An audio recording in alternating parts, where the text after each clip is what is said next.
Teknik paling mudah untuk memasang resleting depan ketika gamis atau dasternya sudah jadi ya. Perhatikan baik-baik ya.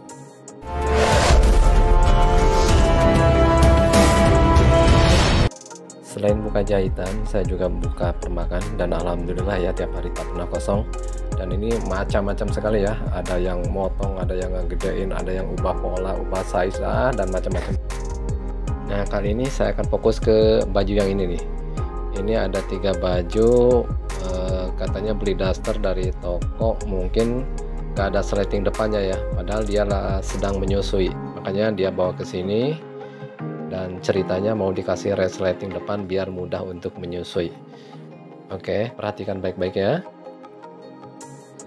Nah, untuk menentukan bagian depan tengahnya, pertama bahunya dulu satuin, kemudian ini bahunya harus benar-benar ketemu ya, bahunya harus benar-benar ketemu dulu.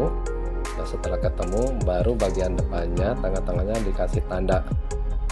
Nah, lalu setelah dikasih tanda dijiplakin di lantai atau di meja seperti ini ya.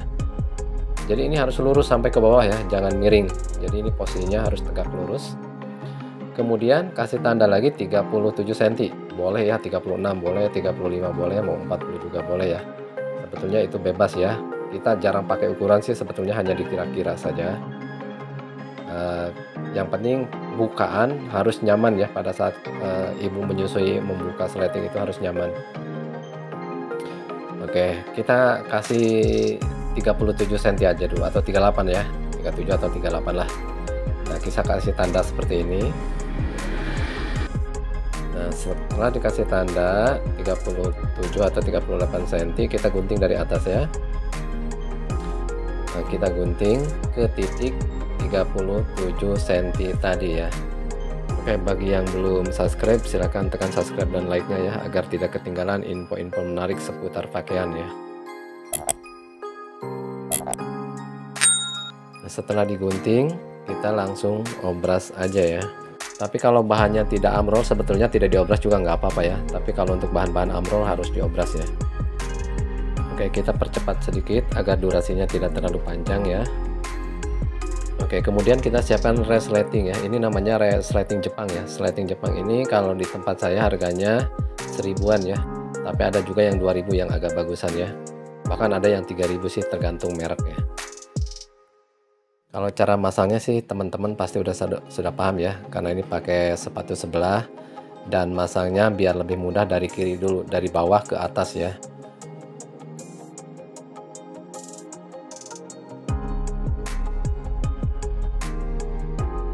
Oke, setelah selesai yang kiri, kita sletingnya tutup dulu sebentar ya, itu hanya sebentar ya, untuk ngasih tanda dulu.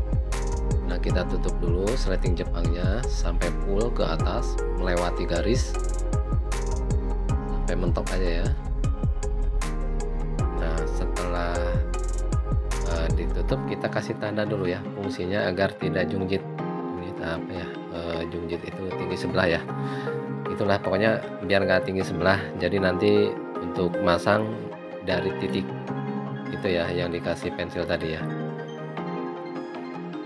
Oke, sekarang pemasangan yang bagian kanan ya. Kalau yang kiri tadi kan dari bawah ke atas. Nah, sekarang yang kanan itu dari atas ke bawah ya, sebaliknya ya. Sebetulnya sih bisa dibolak-balik ya, dari yang kanan dulu baru yang kiri, boleh-boleh aja sih, tergantung kebiasaan kita. Nah, setelah terpasang kanan kiri, ini kan bagian bawah masih bolong ya, karena kita nggak mungkin bisa jahit sampai ke mentok ke 37 cm tadi ya, nggak mungkin. Jadi susah ngejahitnya, pasti ada bolongnya. Nah, caranya gampang aja. Nah, kunci jahitan tadi ya masih tetap pakai sepatu sebelah ya, kuncinya biar mepet ke resletingnya. Biasanya sih saya 5-7 cm dari ujung sleting paling bawah ya. Jadi sleting paling bawah itu 5 atau 7 cm ke atas dikit, jadi mulai kuncinya itu agak atasan dikit ya. Jadi nanti paling jatuhnya bersihnya sleting yang terpakai itu sekitar 32 cm ya, bukaannya itu. Nah, kalau bagian bawah sudah terkunci, kita ganti sepatunya ya, pakai sepatu biasa ya. Jadi sepatu sebelah ini kita lepas ya, Kalau saya sih pakai sepatu sebelah yang kayak gini ya jenisnya. Sebetulnya banyak ya, sepatu untuk pasang resleting Jepang itu banyak. Tapi saya memang seneng pakai resleting kayak gini ya. Jadi satu sepatu ini bisa kanan kiri bisa. Terus untuk kunci juga bisa ya. Jadi multifungsi. Oke, kita pasang sepatu biasanya ya. Kemudian, nah resleting tadi gunting bagian atasnya hanya disisain 1 cm aja ya. Nah 1 cm, kurang lebih 1 cm ya. Nah kemudian perhatikan cara nekuknya ya. Oke, tekuk dulu ke dalam sekali, kemudian tekuk lagi kedua kali. Jadi sambungan adanya di tengah-tengah ya. Jadi tidak mengganggu badan ya, ataupun tidak keluar ataupun tidak ke dalam, jadi di tengah-tengah. Nah setelah jadi hasilnya kurang lebih seperti ini ya. Nah resletingnya. Oke, setelah di trace atau dimatikan ya, bagian dalamnya juga nyaman ya, tidak ada ujung resleting di situ. Nah kurang lebih seperti itu ya cara masang resleting depan di gamis atau daster yang sudah jadi. Terima kasih telah menonton sampai akhir dan assalamualaikum warahmatullahi wabarakatuh.